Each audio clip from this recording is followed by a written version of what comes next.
કચ્છ જિલ્લામાં વિવિધ ક્ષેત્રોમાં કામ કરતા શ્રમિક વર્ગ પર થતા શોષણ અત્યાચારના મુદ્દે આજે ભુજ ખાતે જિલ્લા કલેક્ટરને 400થી વધુ મજૂરોએ આવેદનપત્ર સોંપ્યું છે। ગુજરાતમાં પંચમહાલ, ગોધરા, દાહોદ અને છોટાઉદેપુર જેવા આદિવાસી વિસ્તારોમાંથી રોજગાર માટે કચ્છ આવતા મજૂરો સાથે અતિશય અન્યાય થતો હોવાનો ગંભીર આક્ષેપ આવેદનપત્રમાં કરવામાં આવ્યો છે। આદિવાસી મજૂરોને ખેતરોમાં 12 થી 18 કલાક સુધી કામ કરાવવામાં આવે છે, છતાં પૂરતું વેતન આપવામાં આવતું નથી। મહિલા મજૂરોની છેડતી અને અપહરણ જેવી ઘટનાઓ પણ સામે આવી હોવા છતાં પોલીસ ફરિયાદ લેવાતી નથી, તેમજ મજૂરોને ખોટા કેસમાં ફસાવવાની ધમકી આપવામાં આવતી હોવાનું જણાવ્યું છે। ખેડૂતો દ્વારા કોઈ લેખિત કરવામાં આવ્યો નથી, જેને કારણે મહિનો સુધી કામ કરાવ્યા બાદ વળતર ચૂકવ્યા વિના મજૂરોને કાઢી મૂકવામાં આવે છે। વરસાદથી પાક નુકસાન બદલ ખેડૂતોને સહાય મળે છે, પરંતુ રાત દિવસ મહેનત કરનાર મજૂરોને કોઈ સહાય મળતી નથી।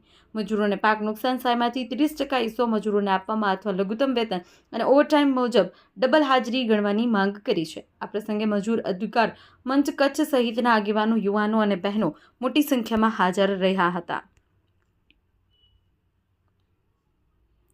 હરખાભાઈ સોલંકી, રાપર, કચ્છ। આપણું નામ ને ભરી નીલ વિજોડા।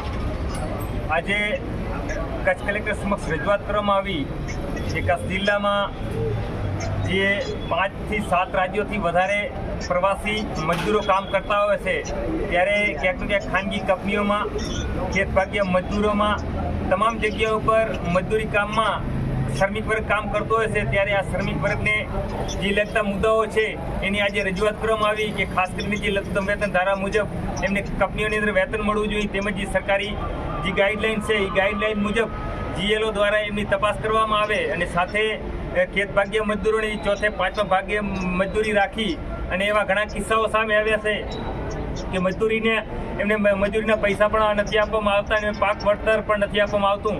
તેમજ સરકારે જે જાહેર કરી અત્યારે હાલ પાક નુકસાનીની, તો માલિકને મળી છે, પરંતુ જે ખેત ભાગ્યો છે એને નુકસાની મળી નથી અને સૌથી વધારે નુકસાની જે ગઈ હોય જમીની સ્તર ઉપર તો ખેત ભાગ્યાને ગઈ છે।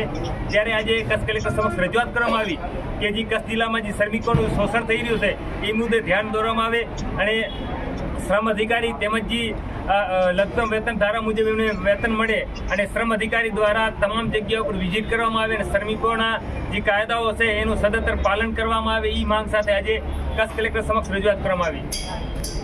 આપણું નામ ને ભરી LS પરમાર, હું પાટલીથી આવું છું, મજૂર અધિકાર મંચ ચલાવું છું અને આજે અમે કલેક્ટર કચ્છને એક આવેદનપત્ર આપવામાં આવ્યું।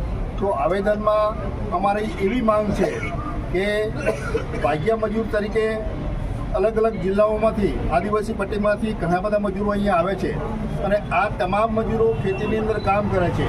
તો ખેતીના કામના સમયે બહેનો સાથે ઘણા બધા અત્યાચારો થાય છે, પુરુષો સાથે પણ અત્યાચારો થાય છે।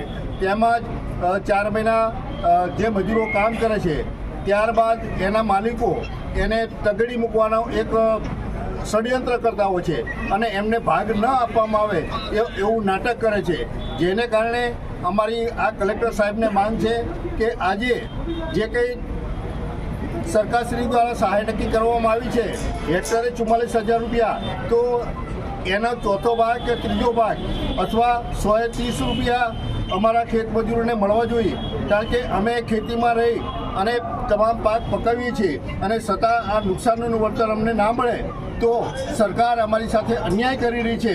તો તમામ GLOને, તમામ કલેક્ટરશ્રીઓને અને તમામ સરકારશ્રીના પદાધિકારીઓને અમે વિનંતી કરીએ છીએ કે અમારા મજૂરોને ન્યાય અને હક માટે અમને અમારી માંગણી પૂરી કરે।